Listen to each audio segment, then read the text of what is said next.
Eu tive um caso interessante hoje, um caso de Ah, dor de cabeça, um paciente jovem, aham. paciente de 37 anos, e ele tinha uma história de dor de cabeça todos os dias, dor de cabeça contínua. E agora melhorou, Vitor? Melhorou, André? E já tinha tentado vários tratamentos, tomaram vários medicamentos e nada resolvia. E daí eu fui examiná-lo e ele tinha uma história prévia de trauma. E no exame eu percebi que a dor dele, ou a gente ainda vai, né, testar e tudo mais, mas a dor dele, a provável origem era facetária.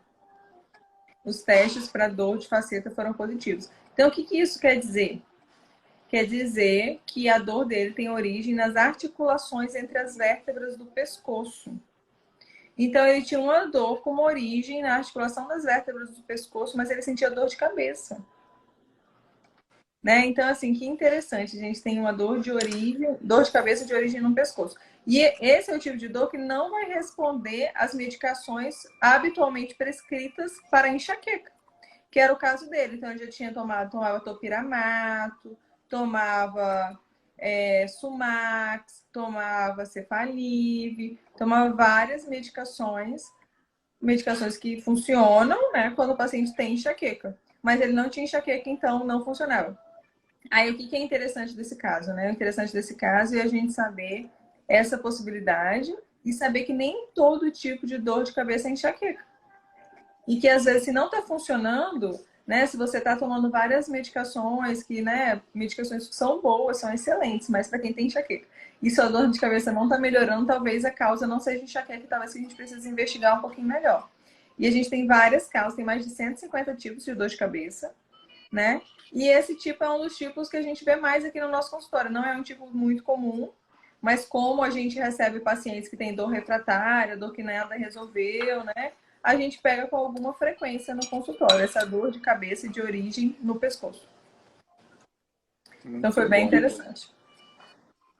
Inclusive, eu até comentei com você que uma outra que tem muita correlação e que é um bloqueio interessante que a gente faz é na articulação atlanto-axial. Principalmente nessas lesões de chicote. Eu não sei qual foi a lesão dele, eu não lembro. Não, ele caiu uma caixa de azulejos em cima da cabeça dele, uma caixa pesada. Ah, caiu na cabeça. Ok. Foi um trauma. Peraí, deixa eu.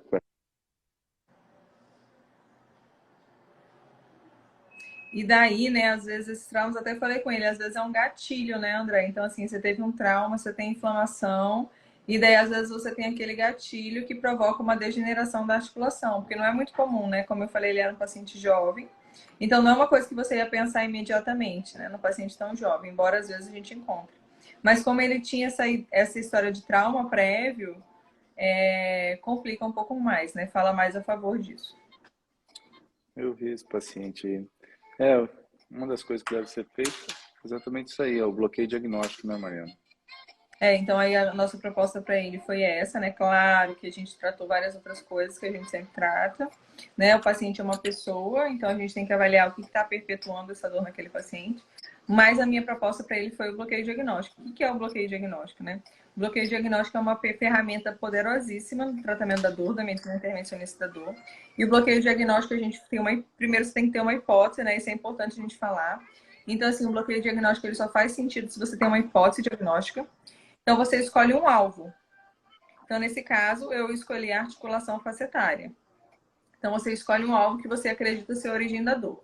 E daí, o que a gente faz? A gente vai lá, pega uma pequeniníssima quantidade de anestésico local. Geralmente, a gente faz 0,2 ml. Então, assim, menos que meio ml.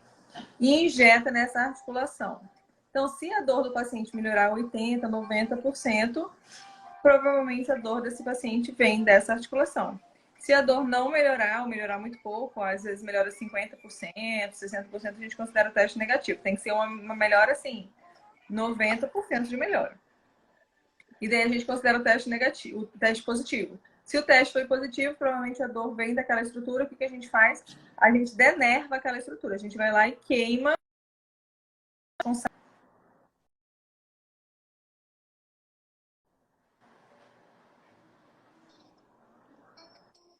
Muito bom. Então está programado isso aí para esse nosso cliente, né? Está programado. E isso também a gente extrapola para a coluna lombar, né, doutor André? Exatamente. Que é o tema de hoje. Que é o tema da live de hoje. Nós falamos na semana passada das principais causas, né, de dores lombares, se eu não me engano. E as causas são diversas. Quer fazer um resumo aí pra gente? Quero. Então, como eu comentei, né, é muito importante a gente entender que a nossa coluna lombar tem várias estruturas, assim como a coluna cervical que a gente estava conversando aqui. Então, e também é importante a gente entender que a dor de lombar, né? A pessoa, tem dor lombar. Aí, tem dor lombar irradiada para a perna. Então, uma coisa é lombalgia, né? A lombalgia axial, que é a dor lombar que está na coluna. E a outra coisa é a lombociatalgia, que é a dor irradiada para a perna. Então, a gente tem que diferenciar primeiro esses dois tipos de dor, porque tem causas diferentes. Então, na nossa coluna lombar, nós temos várias estruturas que podem ser causa de dor. A gente tem as articulações entre as vértebras, né, que são essas articulações facetárias, que são uma das causas mais comuns de dor. A gente tem um disco intervertebral, que é aquela esponjinha que fica entre um osso da coluna e outro, uma vértebra e outra, e amortece, né, tem esse papel de amortecimento da coluna lombar, do impacto da coluna lombar. Então, a gente tem os discos intervertebrais. A gente tem os músculos da coluna lombar, os músculos paravertebrais, os músculos que sustentam todo esse aparato que a gente tem na coluna lombar. A gente tem as fáscias, né, que são as interligações entre esses músculos, que também podem ser causa de dor. Os ligamentos, a gente tem fáscias, ligamentos, músculos, ossos. Tem os nervos também, mas geralmente vai dar uma dor mais irradiada. A gente tem várias causas de dores. A articulação sacroiliaca, que é a articulação entre a bacia e a coluna. Tem várias estruturas ali naquela região que podem ser causas de dores. A gente tem dores que podem ser percebidas na região da coluna lombar, por exemplo, super comum, né? É a tendinopatia glútea ali naquela região, que pode ser referida também na coluna lombar, na coluna lombar baixa. Tem a dor da articulação sacroiliaca também. Então, assim, tem muitas estruturas ali que podem ser origem de dor. A gente tem que diferenciar, né?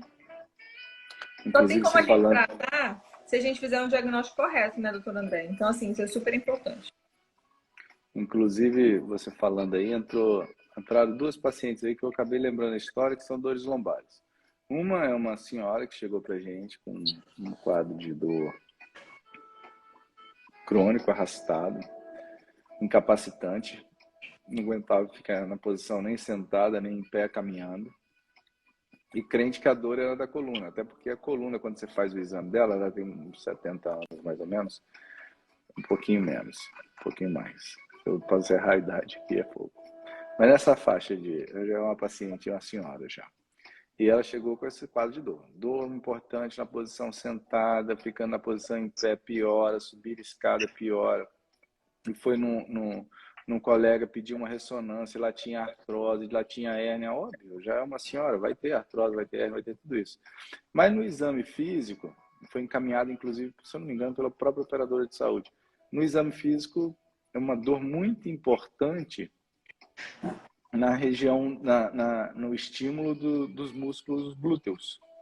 E foi feita uma proloterapia em glúteo, feito um bloqueio teste, primeiro, como você falou, ou seja, utiliza pequena quantidade de anestésico, anestesia aquela estrutura para ver se aquilo dali é a origem da dor e etc. E a dor melhorou e tratou. E olha que era uma dor lombar até não tão baixa assim. Ela tinha dor em todo o quadrante à esquerda, se eu não me engano. Tinha dor todo o quadrante. Foi feito um bloqueio no glúteo e a dor melhorou. E acaba que na lombar tinha o quê? Tinha tendinopatia glútea e na lombar acaba, para compensar, tinha uns pontos gatilhos. Ou seja, feito a proloterapia em lombar, mais o tratamento do ponto gatilho, a dor dela zerou em 3, 4 sessões, se eu não me engano. Ou seja, são casos interessantes que acabam rodando e tratando-se exames sem resposta. Entrou uma outra paciente que eu também já vi, essa inclusive eu atendi hoje. A coluna lombar é muito dela, digamos, é bonita, com poucas alterações, até porque ela é uma paciente jovem, na faixa dos 40 anos. E o que ela tinha? E isso chama atenção. Ela tinha uma sinovite. na articulação intraprofisária, ou seja, nas articulações da coluna.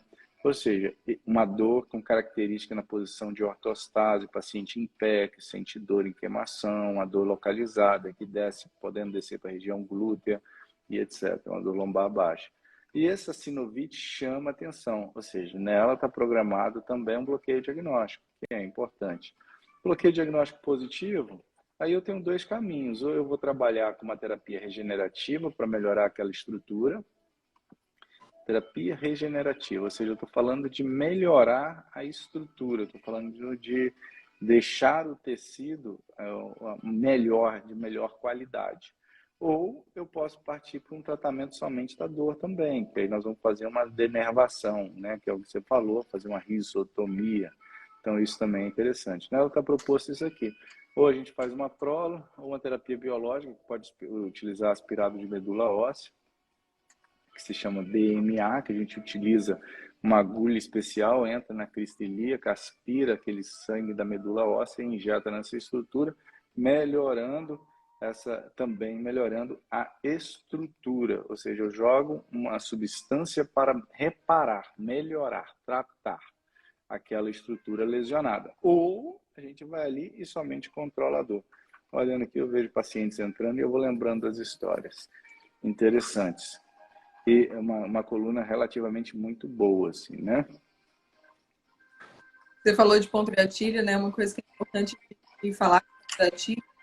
É super comum as pessoas fazerem desativação de ponto gatilho e o ponto gatilho dói muito, né? Assim, às vezes a gente tem que a dor, o ponto gatilho na maioria das vezes é secundário, né? Então a gente tem que procurar o que está fazendo, manter aquele ponto gatilho. E não tratar o ponto gatilho sozinho não resolve. Entender que tem que pesquisar a causa por trás. Mas apesar de ser uma coisa relativamente simples, às vezes é a principal dor do paciente, né? A dor miofacial, que dói muito, né? O que é a dor miofacial? É aquela dor de contração muscular. Sabe quando a gente trava o ponto gatilho, é a dor miofacial. Então a dor miofacial é super importante e a gente não pode subestimá-la, né? Ela é super comum, é o que geralmente dói mais, mas a gente tem que entender que não adianta muito tratar essa dor. A gente tem que tratar o que está causando esse ponto gatilho. Então, ir lá atrás na causa da dor. E às vezes é uma das coisas que o doutor André estava comentando agora. Essa dor facetária, uma sobrecarga que às vezes está... você sobrecarrega um lado e tenta compensar do outro. Então, é super importante a gente entender o que está causando aquele ponto gatilho. Né? Sempre investigar. Resumindo isso aí, eu diria o seguinte: qualquer paciente aí em casa agora, no final eu vou falar um pouco de nutrientes que pode te ajudar no tratamento da sua dor, que você vai encontrar isso em lojas de suplementos e eu tenho certeza que vai te ajudar, né? Mas sobre quando você fala em ponto gatilhos, o que nós estamos falando? Você vai no colega, o colega fala assim, pô, você tem um nódulo aqui, eu vou soltar esse nódulo. Ele solta o nódulo, melhora aquela dor. Mas, se você não se atentar e simplesmente aceitar o diagnóstico, você tem uma síndrome miofacial, você tem pontos gatilhos, você tem nódulos, e continuar tratando os nódulos, você vai simplesmente estar somente enxugando o gelo. Em mais de 95% dos casos, ou seja, a chance de você resolver seu problema soltando ponto gatilhos é muito pequena. Deve-se investigar outras causas de dor. Ou seja, se você tem nódulos, você tem que buscar entender o porquê você tem nódulos, porque se você não tira a causa, você não resolve o problema. Um exemplo que eu costumo dar é, você tem uma goteira no teto, que ela fica pingando no chão, molha o chão todo, você olha assim e fala, putz, eu vou resolver esse problema aqui, e coloca um baldinho, parou de molhar o chão, vai molhar o baldinho. Entretanto, esse baldinho vai enchendo, ele transborda, molha o chão de novo. Se você não for num problema, ou seja, pô, tá pingando no teto, se você não for lá no teto, abrir aquele teto, olhar ali por trás, se tem algum cano com vazamento, etc., e arrumar aquilo, você sempre vai estar somente cuidando da goteira e não do problema. E isso é a mesma coisa dos nódulos, dos pontos gatilhos, ou seja, tem que investigar a causa, que a maior parte deles são secundários. Eu acho que o que a Mariana trouxe é isso. Sim. Você falou também, né, que eu comentei da radiofrequência, da risotomia, né? a gente faz esses procedimentos, né? Então você pensa assim, ah, eu vou fazer essa radiofrequência, radizotomia, vou queimar os nervinhos responsáveis pela sensação de dor daquela articulação, vai resolver meu problema, né? Queimei os nervinhos. Isso é um erro, né? Isso a gente acho que é super importante a gente esclarecer. Porque a gente faz isso pensando em reabilitação. Então, assim, aqueles nervos, eles vão regenerar, né? Então, assim, é uma possibilidade de tratamento, mas eles vão regenerar. Então, dentro de um ano, 6 meses a um ano, você vai sentir dor novamente. Né? Aquela dor vai voltar se você não engajar na fisioterapia e na reabilitação. Então, é super importante entender o que está por trás dessa dor. Então, assim, a dor vem da articulação facetária. Sim, a dor é de origem facetária. Mas por que você desenvolveu essa inflamação na sua faceta? Né? De o que tem por trás? É uma sobrecarga? Né? É uma alteração inflamatória crônica do seu corpo. E daí, se você tem uma inflamação crônica no seu corpo, tá vindo de onde? Da sua alimentação, tá vindo do estresse crônico, como é que tá a saúde mental, como é que tá os nutrientes, como é que tá a alimentação, como é que tá tudo isso. Então, assim, se a gente não for buscar as causas, né? Será que é uma causa mecânica? Será que é uma sobrecarga? Se a gente não reabilitar e não for buscar as causas, a gente não vai resolver. A gente vai voltar para o mesmo lugar dentro de 1 a 2 anos, né? Sendo otimista, né? Porque a maioria dos pacientes tem um tempo menor. Então, eu acho que isso é super importante a gente falar também, né, André? Que não é o resultado, não é assim, a salvação da lavoura, não é milagre, né? Porque, gente, se fosse milagre, pô, tava resolvido, né? Imagina, o paciente ia chegar aqui e a gente ia falar, não, vamos queimar esse nervo aqui, pronto, denervou, tirou a inervação, tirou a sensação daquela estrutura, resolveu. Tava resolvido o problema da dor crônica, era só você acertar o nervo. Então era só você fazer bloqueio diagnóstico até acertar o nervo, e daí acertou o nervo, ia lá, denervava ele e resolveu. Mas isso não é verdade. Isso não é verdade. Na maioria dos casos a dor volta. Então a gente tem que entender o que está por trás dessa dor, né? Qual que é a raiz dessa dor. É Isso é isso aí que você, isso aí é o que você traz, serve para qualquer, é o que eu digo aqui, repito toda live, é o que vale para qualquer doença crônica. É importante colocar que se você em casa sente dor por um período superior a 3 meses, a 6 meses, você sofre de uma doença, essa doença é chamada de dor crônica. Aí nós temos que entender por que que eu tenho uma dor crônica, por que que ela se mantém, por que que ela não vai embora, ela tem algum fator. Aí nós voltamos naquilo de novo.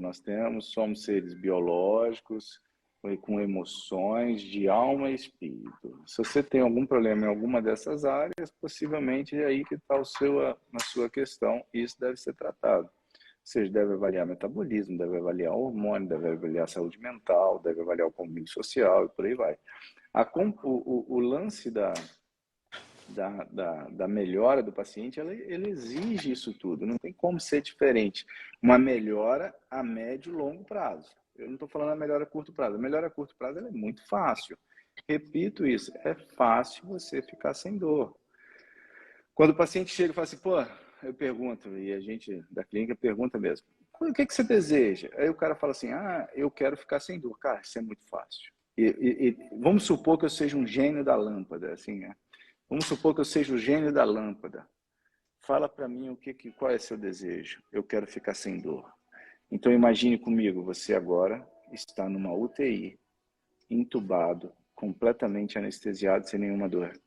É isso que você quer? Não, não, não. Não é bem isso que eu quero. Eu quero melhorar a minha dor, sim, mas eu quero pegar minha neta, eu quero caminhar na praia, eu quero dormir bem, eu quero... Então, isso é muito importante. Até porque o seu pensamento, ele acaba te conduzindo para onde você quer ir. Então, é importante você criar os seus objetivos e nesses objetivos serem objetivos que nós vamos trabalhar neles. Não somente o que você não quer, e sim pensar no que você quer.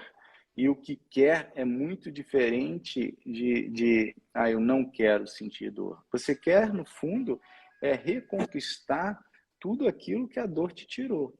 Aí é um trabalho diferente. Imagina um atleta de alto rendimento e ele fica 3 meses, um mês sem praticar atividade.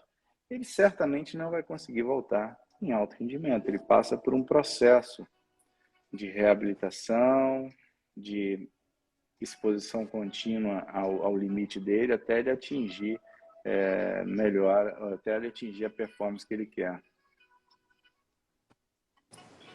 Tem Tem uma uma paciente pergunta aqui. Pode falar. que fez um bloqueio no cóccix há 1 ano e 5 meses, mas continua com dor lombar, né? Pelo que eu entendi. É exatamente isso que a gente está falando, né? Acho que assim, se for coccidínia, a sua dor, né? É uma dor mais difícil de tratar mesmo, assim, não é uma dor fácil de tratar. E também assim, não tem muitos bloqueios. A gente pode até fazer um bloqueio ali na região, mas não tem um bloqueio muito específico. Agora. Eu estou entrando aqui, Maria. Fala. Cortei. Porque se Mas é você o fez o tempo bloqueio que. no cóccix, o bloqueio, você continua com dor, se você fez o bloqueio no cóccix, presta atenção. E logo após, acabou o procedimento, você está com dor, eu tenho quase Não é. certeza absoluta que a dor não é do cóccix, pô. A dor é de outro lugar. E as dores, elas não são tipo, eu tenho uma dor aqui no cóccix, a minha dor é do cóccix. Não, a maior parte das dores são referidas. O seu problema não está necessariamente onde você sente dor. Olha que coisa. Entendeu? Esse que é o desafio, por isso que você precisa de profissionais treinados na área. Né? Eu vou dar umas orientações nutricionais, Mariana, no final, para ajudar as pessoas a comprarem. A comprar e vai melhorar um pouco essas dores. Muito bom. Eu acho que dor lombar, né, doutora André, assim, a gente conversou um pouco e o André não gosta muito de falar isso, mas Eu não gosto de falar o que é. Quem disse? a dor É uma lombar mania hoje, de de afirmar dor o que eu digo. nociplástica, ele não gosta de falar. Mas eu acho legal sempre falar Não, eu acho que eu gosto sim. Eu acho legal. Eu acho legal. que a dor lombar hoje é entendida já, né, como uma dor nociplástica. Então é importante a gente entender isso, né? Que a dor lombar inespecífica, né, que a maioria das dores lombares, são 85% das dores lombares. Em si só já é uma doença, né, que é esse conceito. Ah, sim. Ah, legal, vai ser um prazer atender vocês. Vai ser um prazer atender você. Que é um conceito importante que a dor lombar em si só já é uma doença. Então, hoje, a dor lombar, em específico, ela é entendida assim como a fibromialgia, assim como a enxaqueca, como uma alteração da percepção da dor, uma alteração do processamento da dor. Então, você tratar dor lombar envolve muita coisa. Então, sim, a gente às vezes consegue com a intervenção, com os procedimentos, eles são uma parte do tratamento, uma parte angular do tratamento, um pilar do tratamento, né? É muito difícil a gente tratar dor de uma forma geral sem ter um procedimento, só com remédio, né? É muito difícil. Mas os remédios fazem parte, os nutracêuticos fazem parte, a mudança na alimentação faz parte, o cuidado com a saúde mental faz parte. Tudo isso é um combo, né? Então a gente tem que entender que é muito mais do que isso, é muito mais do que um procedimento, é muito mais do que você saber colocar agulha, né, ali, como o André mesmo falou hoje para mim, né? Ele falou: isso aí o macaco aprende, né?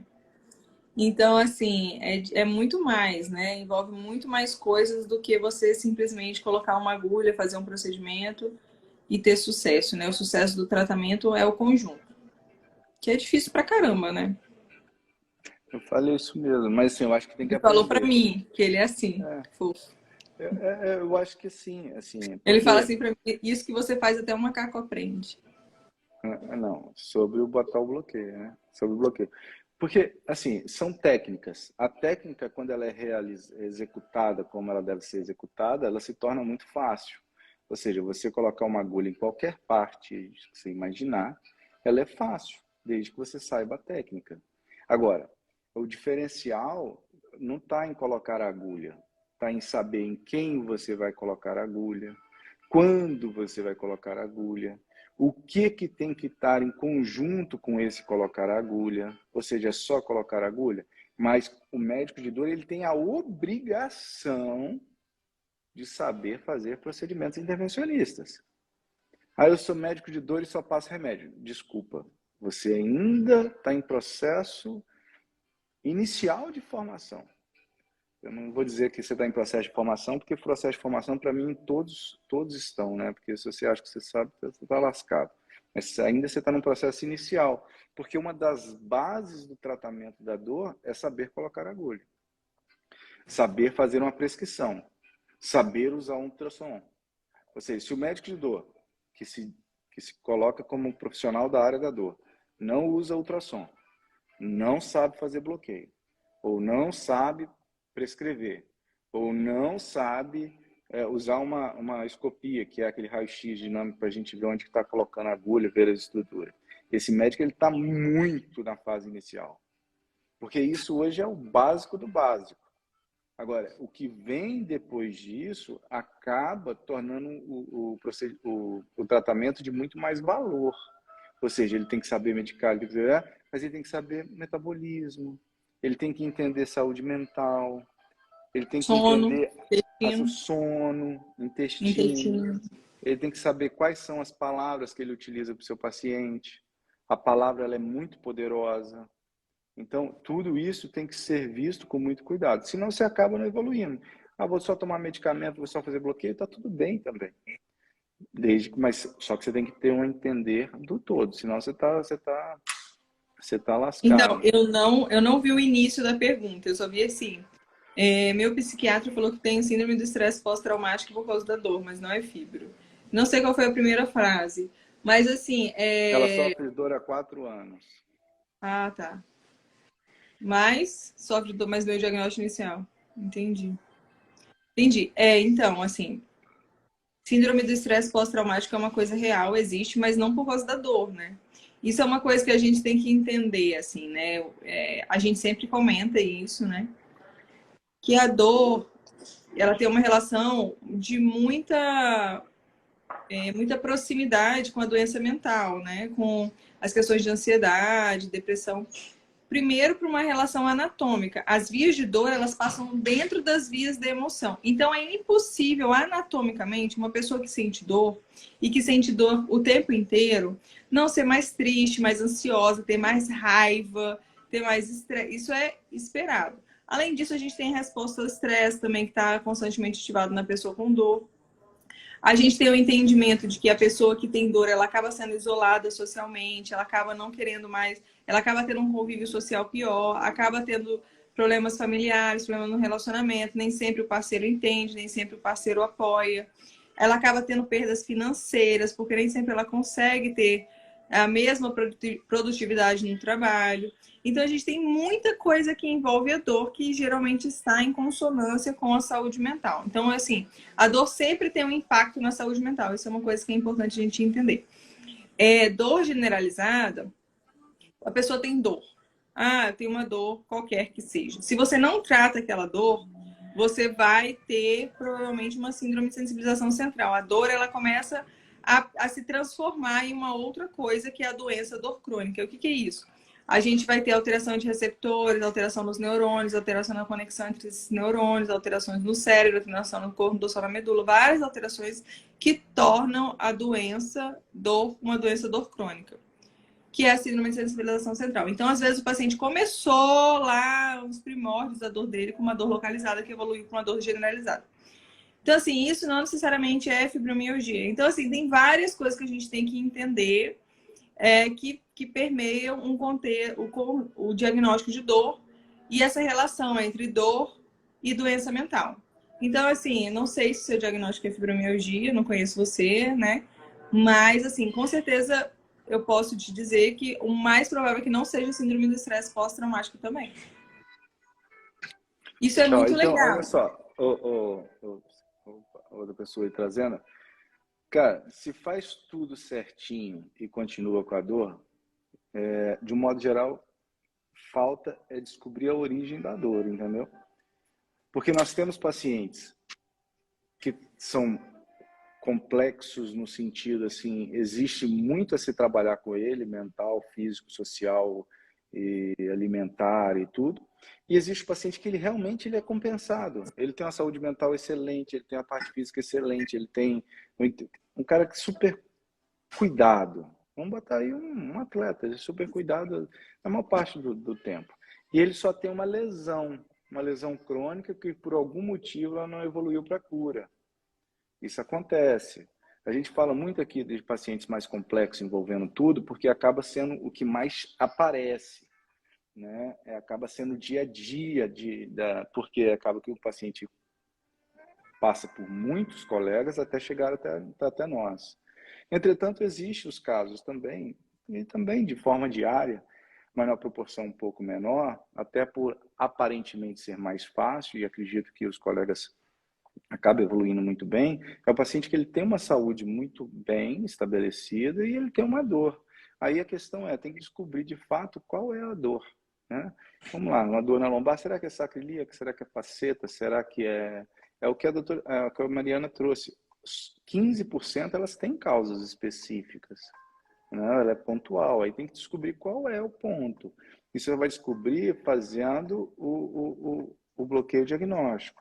E o bloqueio diagnóstico, ele deve ser feito com muito critério, né? Ou seja, que é o que foi falado, nós temos que utilizar pouco anestésico para a gente ter certeza que a dor é dali. Tendo certeza que a dor é dali, aí se abre um leque de possibilidades terapêuticas. Desde terapias regenerativas a terapia de controle álgico. Tá tudo bem qualquer uma que escolher, né? E é por aí, ou seja, depende muito do caso. Mas, de um modo geral, é uma mistura de tudo que envolve, assim, né? Hoje eu estava aqui vendo uma paciente, eu vi ela entrando por aqui, e olha que coisa, assim, eu gosto de falar dos casos mais complexos. E ela tem uma filha, aproximadamente 7, 8 anos, e olha que coisa interessante, isso talvez faça sentido para outras pessoas. A filha dela estava caminhando com ela, e de repente a filha fala assim, mamãe, eu tenho que parar, eu estou com dor nas costas. Ou seja, o que a filha dela está falando? Eu Ouviu não o que a sei mãe qual é a visão da filha sobre a mãe, mas a filha sacou o seguinte, se eu tenho dor, eu vou deixar de executar o que eu não quero executar nesse momento. Mas só que eu sei que a mãe acaba não executando por ela não poder executar. Não é a questão da mãe. Mas a filha olha aquilo e fala assim, pô, minha mãe não fez aquilo e falou que estava com dor, vou nessa pegada. A dor ela acaba sendo algo muito perigoso quando é crônico. Porque acaba na cabeça da criança, por isso que vocês, mães, devem procurar um tratamento de verdade e ter cuidado muito com o que fala com a filha. A mesma mãe falou que a filha, em algum momento, estava falando, eu estou com dor de cabeça. Eu não vou fazer porque eu estou com dor de cabeça. Ou seja, por quê? Se espelha na mãe. Aí fala assim, não, isso é genético? Presta atenção. Existe, a maior parte das coisas, para começar, não são genéticas. Você tem genética, mas você tem a epigenética, que é o que ativa ou desativa a sua genética, digamos assim, a sua evolução genética. E se a criança ela cresce no meio com os hábitos dos pais, os mesmos hábitos, come igual, dorme igual, usa telefone igual, assiste televisão da mesma maneira, mesmo hábito. Ver as mesmas queixas todos os dias. Isso é extremamente perigoso. Ver o pai se queixando ou a mãe se queixando dos mesmos problemas, etc. Isso acaba entrando no subconsciente do paciente, criando as crenças que foi colocada aqui, e essas crenças, muitas vezes, elas limitam. Essas crenças, muitas vezes, levam a essa pessoa a ter problemas na vida. Aí é aquela pessoa que pode evoluir com um quadro crônico aí de dor ou de qualquer outra coisa por crença. Aí a gente pode fazer uma live somente sobre crenças, né? Sobre as crenças que é impostas na nossa cabeça e que fica ali cravado no nosso subconsciente. E as crenças, quando são cravadas no subconsciente, você não a executa de forma racional, elas são automáticas. Então, isso aí tudo tem que ser trabalhado. Olha a importância do tratamento da dor. Aí essa mãe reconheceu imediatamente, ela falou, puta, né, que faz sentido o que você está falando, cara. Eu vou começar a me cuidar. E isso pode trazer aí um benefício muito grande para essa criança.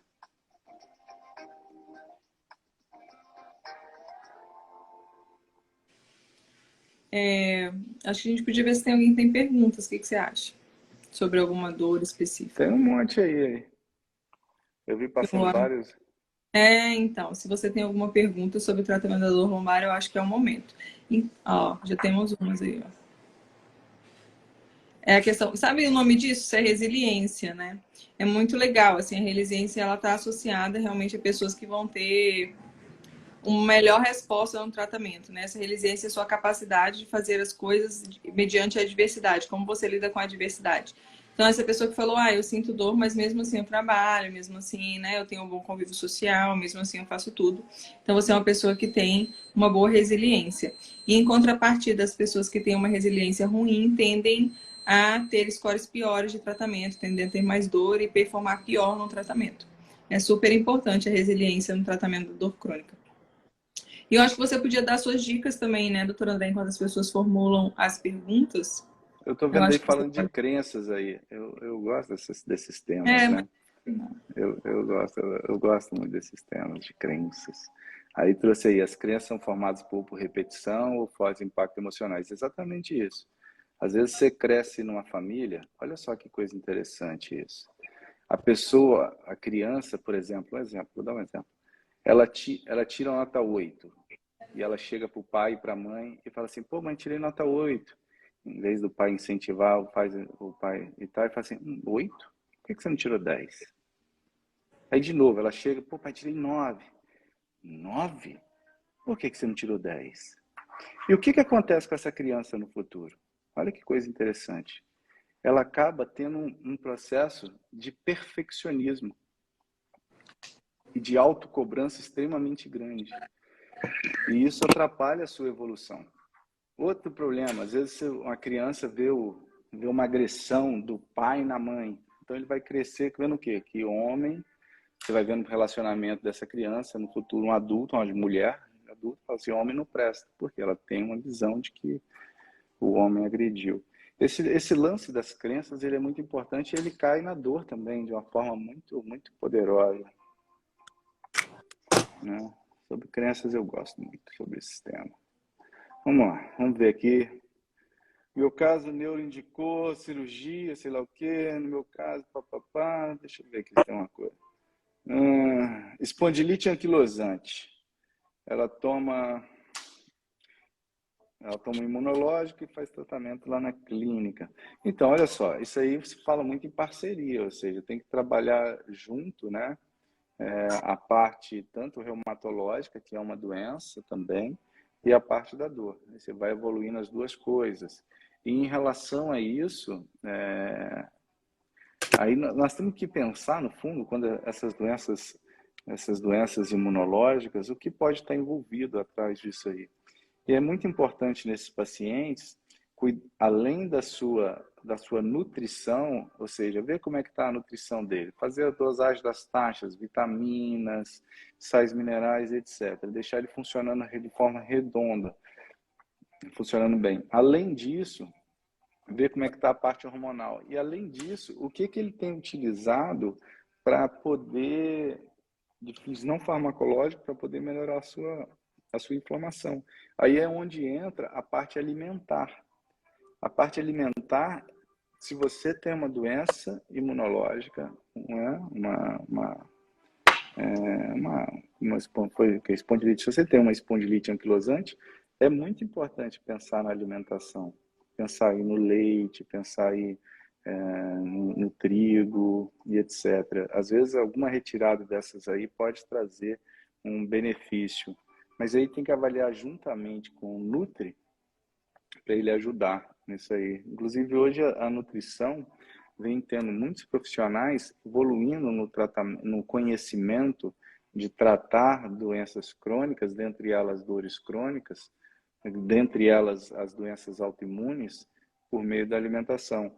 Não que vai resolver por completo, mas lembre o seguinte, você tem um problema crônico, um problema complexo, então acaba que cada ferramentazinha que entra, que vai trazendo um benefício, nem que seja pouquinho, é de pouquinho em pouquinho, em pouquinho, em pouquinho, em pouquinho, que você acaba tendo algo grande, né? Ou seja, não é só a medicação, não são só os bloqueios que fazem, entra todo esse pouquinho, do pouquinho, do pouquinho, do pouquinho, até conseguir algo maior. A paciente estava falando de espondilite anquilosante aqui. Espondilite é muito isso, né? Eu conheço uma pessoa que controlou espondilite só com a alimentação. Hoje tem muitos protocolos aí de nutricionais. Quando se fala aqui em anti-inflamação, uma dica que eu posso deixar para vocês, que tem um poder anti-inflamatório muito importante, muito grande, é a cúrcuma longa. A Verdade. cúrcuma, ela tem um poder anti-inflamatório extremamente grande. Ela vai ter aí, quando você vai de preferência, qual o problema dela, né? O cúrcuma ela é derivada do açafrão. Açafrão da Índia, aquele negócio amarelinho, você joga na Açafrão da, comida. Hã? açafrão da terra. Ela tem vários nomes, né? É? Não sabia que era açafrão da Índia também, não? Eu achava Será que eu estou falando besteira? não, é da Índia. Assim, a dela ela é indiana, só sabia que era açafrão da Índia. Tem vários nomes o açafrão, né? É só açafrão da terra. É, o açafrão ele tem vários nomes e ele é rico na cúrcuma longa, na curcumina. E essa cúrcuma ela tem um poder anti-inflamatório muito grande. Se você vai comer o açafrão, então você vai misturar com o quê? Com piperina. O que é a piperina? É a pimenta. É a pimenta do reino, por exemplo, é rica em piperina. Isso vai melhorar a absorção. Agora, já no mercado, há muito tempo na realidade, a cúrcuma longa, que ela é rica em curcuminoides, aproximadamente 95%, ou até mais, 98%, ou menos e tal, mas isso já vem já com a piperina para melhorar a absorção. Isso tem um poder anti-inflamatório muito importante. Outra substância que pode utilizar também com poder anti-inflamatório, que também vai aliviar muita dor, é o ômega 3. O ômega 3 ele é rico em EPA e DHA. Você vai olhar lá, vai tomar pelo menos 1 grama desse composto por dia. E, lógico, não é para todo mundo. Então tem que passar assim, avaliar um pouquinho com os colegas se está indicado. Apesar de eu achar que para a maioria das pessoas vai funcionar e vai funcionar muito bem, vai ajudar. Para mim, todo mundo tinha que tomar ômega 3. Inclusive, eu passo para minhas filhas aqui em casa. Ele também tem um poder anti-inflamatório muito importante, um protetor aí do cérebro e etc. Outra coisa é a boswellia também. A boswellia também tem um poder anti-inflamatório, já é um fitoterápico. Se é fitoterápico, já não serve para todo mundo, já não pode ser para todo mundo, né? Outra coisa é o Arpagophytum procumbens, que é um outro fitoterápico, que é a garra do diabo, que também tem um poder anti-inflamatório extremamente grande. Ou seja, aqui eu já estou fugindo da medicação, indo para a fitoterapia, para a parte nutricional, que vai te ajudar no tratamento da dor.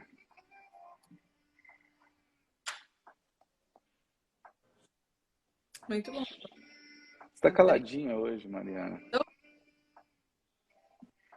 Eu não. Tá Você de tá brilhante. roxo.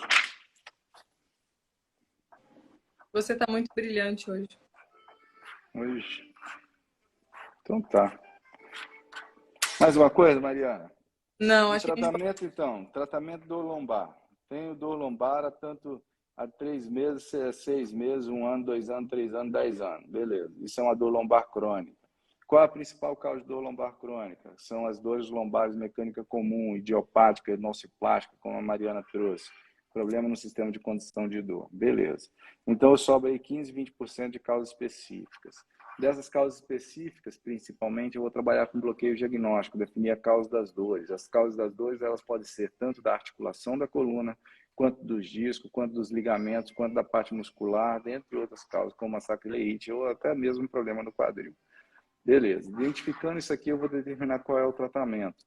Pensando em tratamento, aí eu vou fazer uma combinação entre tratamento ou de controle da dor, ou de reparação tecidual, melhora do órgão ou estrutura machucada. Controle da dor, eu penso em bloqueios analgésicos. Quando eu penso em reparação, eu vou pensar em terapias regenerativas. Quais são?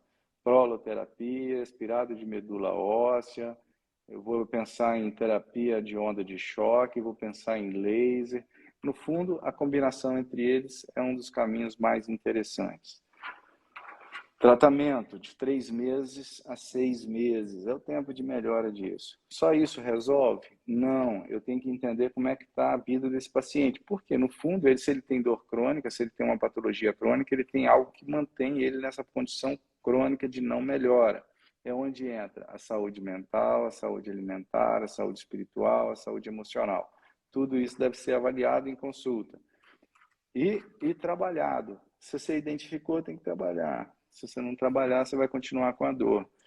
Dentre as terapias, vou puxar um pouquinho para intervenção. O que eu tenho? Já falei da próloga. Então, eu vou ter também a radiofrequência, que eu posso fazer a queima de um nervo, eu posso modular um nervo, não queimando. Às vezes, o nervo que faz você mexer a perna, eu não posso queimar esse nervo. Mas eu posso modular a dor, eu posso controlar como esse estímulo álgico vai chegar no cérebro. Pensando em casos mais complexos, você tem tanto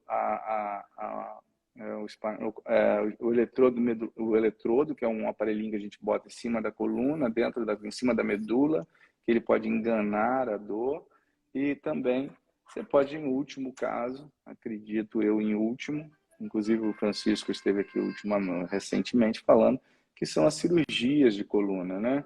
Exceto que em alguns casos mais rápidos. Olha que coisa interessante aí. Pô, Karim, bom te ter aqui. Eu vi que você entrou no início da live e falei assim, esse brother entrou aqui só para dar um oi e já vazou. O Carlos é um cirurgião, quem quiser segui-lo, por favor, de Brasília. Então, é o cara que sempre, quando eu tenho um paciente de Brasília, é o cara que eu encaminho para estar acompanhando meus pacientes lá, de uma competência ímpar. É das pessoas no mundo da dor que eu mais admiro. Um cara extremamente estudioso, extremamente criterioso, um dos cirurgiões de coluna de verdade mais espetaculares que eu conheço. Então, você que Carlos WLZ, pode segui-lo aí. O estilo de vida representa 60%, o meio ambiente 20%, 15% genético, 5% a complexidade do sistema. É o que ele está trazendo aí. Muito bem. Ou seja, quer melhorar a dor? 60% é por sua conta. 80% por sua conta, na realidade, né? Ou seja, estilo de vida e meio ambiente. Isso aí são coisas que você atua diretamente e depende exclusivamente do paciente. Resumindo, o que ele quis dizer é o seguinte, me corrija se eu estiver errado, 80% da sua melhora, caso você tenha dor, e eu creio muito nisso, depende muito do paciente. Obviamente, se eu falo isso somente de uma maneira que 80% da sua dor depende de você, eu acabo sendo um pouco maldoso, mas eu, com uma equipe capaz de orientar esse paciente, verdadeiramente, 80% você vai ver que depende de você. Você vai fazer seus ajustes na vida que você precisa e você vai ter uma vida espetacular, de grande melhora. Para nisso, Carlinhos, eu estou esperando você. Eu quero saber como é que está essa dor facetária sua na cervical. Ele vem a Vitória, quando ele vem eu acabo fazendo uma proloterapia na cervical dele. E ele tem uma artrosezinha. Eu não sei por que ele não trata em Brasília, viu? Ele espera vir a Vitória para fazer. Eu acho que é para economizar, porque aqui acaba que eu não cobro. Mas eu vou começar a cobrar seu, viu, cara? Quando você vir aqui, eu vou. Sacanagem, brincadeira. Então é isso. Muito bom, viu? Muito bom. Agradecer a que esteve aqui hoje, né, doutor André? É muito bom estar com vocês, todas as segundas-feiras, às 19 horas. Se você tem um tema que você gostaria de conversar com a gente sobre, deixa lá na nossa foto, no tema da nossa live, que eu vou adorar saber. A gente está planejando as nossas próximas lives, é sempre legal saber sobre o que vocês querem conversar. A live da semana que vem, você já definiu? Então, a gente pode começar. Eu pensei da gente falar sobre dor no ombro, na verdade, né? A gente vai dar um workshop esse fim de semana sobre dor no ombro. E eu acho que a gente poderia trazer esse tema para nossa live. O que você acha? Pode ser. Mas pode... Esse final de semana, a Relivium vai estar fazendo um curso para os colegas profissionais da área de saúde médicos, falando exatamente sobre dor no ombro, abordagem de intervenção, ou seja, falar de bloqueios, falar de terapias regenerativas. Mas no primeiro dia, eu estava até conversando com a Mariana, a gente tem que entregar um grande valor, né? Não é somente, como eu disse para ela, botar agulha é muito fácil, de verdade, é muito fácil botar agulha onde você quiser botar, isso é só uma questão de técnica, treinamento, repetição, você vai saber. Mas no primeiro dia, por exemplo, do workshop, o que vai ser ensinado para os colegas? É como o médico, ele não foi criado para para encantar, digamos assim. Ele é simplesmente para ver doenças e passar medicamentos. E uma das coisas que, dentro da minha história, aproveitando aqui, Mariana, vi que você já se despediu, mas como você deixou uma deixa, ficou uma deixa aí, como está falando do curso, eu trabalho desde muito cedo. Eu trabalho desde meus 6, 7 anos, eu já tenho já meus trabalhos. Com 11 anos eu já montei meus negócios, já vendia meus picolés e tal, e vendia muito bem. E eu sempre fui, então, na minha vida, vendedor. Eu acho que tudo começa com vendas, mas vendas no bom sentido. Eu vendia um grande produto, resolvia dores e deixava o cliente feliz e ficava feliz. Então, encantar pessoas e ganhar a sua credibilidade para que elas transformem vidas, isso todo médico pode fazer. E isso é uma das primeiras coisas que nós vamos estar ensinando, é como você atender o seu cliente, né? Eu vejo aqui que eu tenho tantos pacientes queridos aqui e cada um deles, eles eles vêm aqui, deixam um carinho, me mandam mensagem. Eu acho que eu já fiz tantas lives aqui. Lógico que vai ter gente que não gostou, né, do atendimento, porque eu não sou perfeito, não, mas 97% do nosso atendimento ele é considerado bom a excelente. Ou seja, nós estamos no caminho. Quem sabe a gente bate os 100%. Mas isso tudo vem o quê? Com a conexão ao seu paciente, né? Saber abordar, saber ter uma empatia pelo seu paciente, criar uma conexão. E nosso primeiro dia de aula vai ser exatamente sobre isso. Como você atender o seu cliente, como você fazer com o seu cliente, como clientes que estão aqui, clientes, pacientes e amigos, que eu vejo aqui presente, que eu não vou citar o nome, mas que estão aqui presentes, que eu conheço de longa data, que eu já não atendo há algum tempo, e que está aqui deixando o seu carinho, mandando a sua mensagem. Isso é, cara, para um profissional como eu e como Mariana, isso não tem preço nenhum, sabe? Isso tem um valor imensurável, isso mostra que estamos no caminho. E eu desejo que todos os colegas, eles possam ter isso, sabe? Da grande parte dos seus clientes. E esse jeito de encantar, na maior parte do tempo, ele é treinável. Obviamente, todas as pessoas que fazem medicina, acredito eu, eles fazem com amor, com a fim de ajudar o próximo. Mas ajudar o próximo vai muito além de você passar o medicamento. Você tem que saber como encantar essa pessoa. Encantar num bom sentido.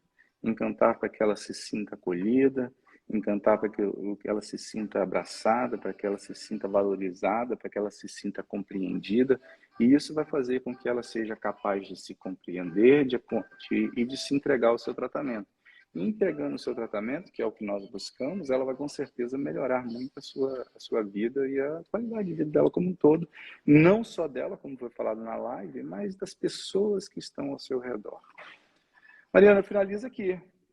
Você tem mais uma coisa? Não? Só agradecer novamente. Muito obrigada, pessoal. Um beijo grande. Que Papai do Céu abençoe a vida de vocês. E até segunda-feira que vem, falando de dor no ombro. Aí nós vamos falar de alguma das causas, de algum...